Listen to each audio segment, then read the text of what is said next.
লোকটি গোপনে তার বড় ভাইয়ের কফিনের পেরেক খুলতে শুরু করলো, কিন্তু একটি পেরেক খুলতেই হঠাৎ কফিনের ঢাকনা নিজে থেকেই খুলে গেল। দৃশ্যটি দেখে সে মুহূর্তেই ভয়ে হতবাক হয়ে দাঁড়িয়ে রইল। তবে দিনের বেলা হওয়া এবং চারপাশে আলো থাকায় নিজেকে সামলে নিল। মনের ভয়কে দমন করে সে ধীরে ধীরে কফিনের ঢাকনা পুরোপুরি সরিয়ে দিল। কিন্তু ভেতরের দৃশ্য দেখে তার শরীর শিউরে উঠল। কফিনের ভিতরে একটি মৃত বিড়াল পড়ে আছে। কাগজের সেই কোণে কোথায় গেল? সে অবিশ্বাসের চোখে তাকিয়ে রইল, কারণ বহু বছর আগে ভাইয়ের সঙ্গে কবর দেওয়া হয়েছিল একটি কাগজের নববধূ, অথচ এখন সেখানে রয়েছে শুধুই একটি মৃত বিড়াল। এরপর সে আরো ভয়ঙ্কর কিছু লক্ষ্য করলো। কফিনের ভিতর জুড়ে অসংখ্য আঁচড়ের দাগ। এগুলো বিড়ালের নাকি মৃত মানুষের তা বোঝার কোনো উপায় নেই, কিন্তু কফিন তো বিশেষ আত্মাবন্দী পেরেক দিয়ে সিল করা ছিল। তাহলে বিড়ালটি ভেতরে ঢুকলো কিভাবে? ঠিক তখনই এক উন্মাদ নাট্যাভিনেকার মতো লোক হাতে একটি কাঠের পুতুল নিয়ে দৌড়ে বেরিয়ে এলো। আরো ভয়ঙ্কর বিষয় হলো, পুতুলটির পোশাকও ছিল হুবহু লোকটির মতো, আর পুতুলটির মাথাও কেউ মুচড়ে খুলে ফেলেছিল। এই দৃশ্য দেখে তার মনে পড়ে গেল সেই অভিশপ্ত কাগজের নববধূর কথা, যে দীর্ঘদিন ধরে তাকে তাড়া করে বেড়াচ্ছিল। সবকিছু শুরু হয়েছিল বহু বছর আগে, যখন মৃত ভাইয়ের জন্য এক রহস্যময় আত্মিক বিয়ের আয়োজন করা হয়েছিল। কিন্তু সেই অনুষ্ঠানে ঘটেছিল এক অদ্ভুত দুর্ঘটনা। আত্মিক বিয়ের প্রস্তাব দিয়েছিল এক তান্ত্রিক, শুভ দিন নির্ধারণ করেছিল এক শামান নারী, আর কাগজের নববধূটি তৈরি করেছিল এক কাগজ শিল্পী। কিন্তু এখন তান্ত্রিক ও শামান দুজনই রহস্যজনকভাবে মারা গেছে। তখন লোকটির মনে হলো পরবর্তী শিকার হয়তো সেই কাগজ শিল্পীই হতে পারে। তাই সে দ্রুত তার কাছে গেল এবং সিদ্ধান্ত নিল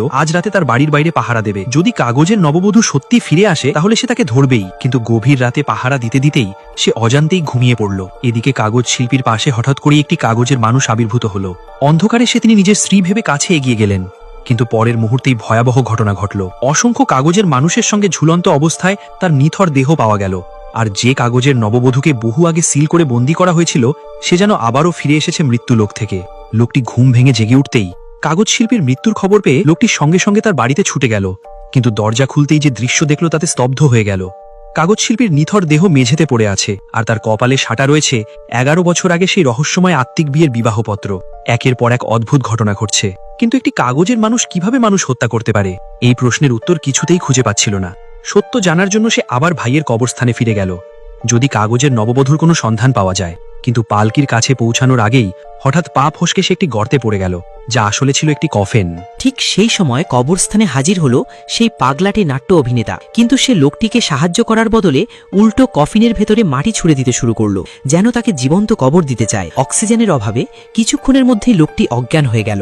সৌভাগ্যবশত তার প্রেমিকা সময় মতো সেখানে পৌঁছে যায় এবং এক বৃদ্ধার সহায়তায় তাকে উদ্ধার করে। নাতির এমন দুর্ঘটনার খবর শুনে বৃদ্ধা ভীষণ ভয় পেয়ে অসুস্থ হয়ে পড়েন। মৃত্যুর আগে তিনি লোকটির হাতে একটি কাগজের পুঁটলি তুলে দেন। কাগজটি খুলতেই সে দেখতে পেল একটি তরুণীর নাম ও জন্ম তথ্য লেখা আছে। মুহূর্তেই তার মাথায় যেন সবকিছু পরিষ্কার হয়ে গেল। সে দ্রুত সেই তরুণীর বাড়িতে পৌঁছে যায়, কিন্তু বাড়িটি অনেক আগেই পরিত্যক্ত হয়ে ধ্বংসস্তূপে পরিণত হয়েছে। চারপাশ দেখে মনে হচ্ছিল বহু বছর ধরে সেখানে কেউ বসবাস করেনি। কিন্তু ঘরের দরজা খুলতেই তার চোখ কপালে উঠে গেল। যে